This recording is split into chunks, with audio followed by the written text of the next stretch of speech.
जिस पर पूजा खत्म होने के बाद वो एक बार फिर अपनी शॉर्ट ड्रेस में आ जाती है।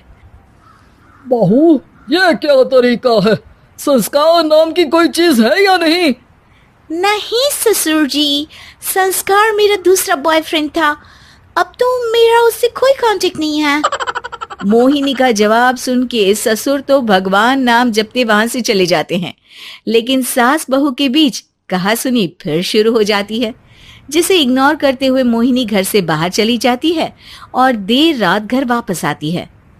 मोहिनी, मैं जानता हूँ कि तुम विदेश में रही हो और तुम्हें वहीं की आदत है, पर यहाँ चीजें कुछ अलग है। अगर तुम उस हिसाब से कुछ एडजस्ट कर लो तो सबके लिए सही हो जाएगा।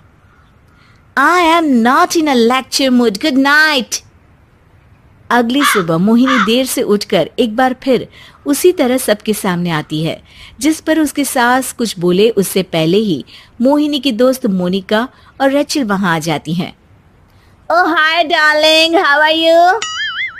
OMG, we missed you so much. I missed you too darling.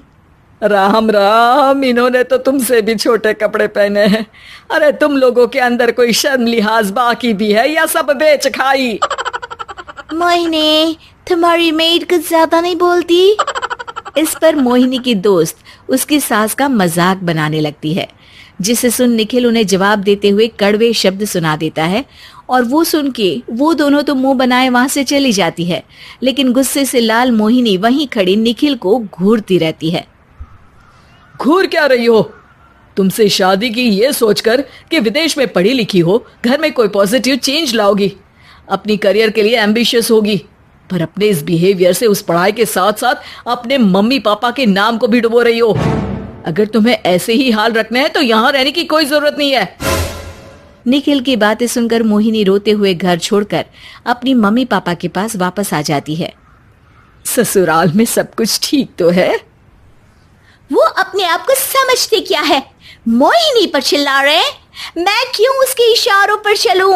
मैं अपनी लाइफ अपने तरीके से जीना चाहती हूँ और वो ना आप लोगों को मंजूर था और ना ही उन्हें है। तुम यहाँ नहीं रह सकती। अपने पापा की बात सुन के मोहिनी हैरान रह जाती है। हाँ, तुमने बिल्कुल सही सुना। अगर तुम्हें अपने इस घमंड, बेशर्मी और बदतमीजी में ही जीना है तो तुम यहाँ भी नहीं रह सकती। बेटी, मैं मानता हूँ हमारे यहाँ रीति रिवाज बहुत मायने रखते हैं और हमने उन्हीं के ओवरडोज से बचाने के लिए तुम्हें विदेश भेजा था। एक लड़की जो शादी करके घर और बच्चे संभालती है, उससे तुम अपने आप को ज्यादा समझ सको इसके लिए भेजा था। तुम उससे ज्यादा समझो और बनो, पर तुम तो किसी दूसरी ही ट्रेन में चढ़ गई बेटा।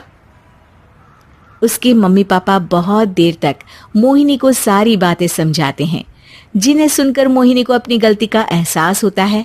वो जॉब ज्वाइन कर लेती है और ससुराल वापस आकर उन्हें मॉडर्न बनाती है और खुद भी कुछ रिवाज सीखते हुए खुशी से रहने लगती है।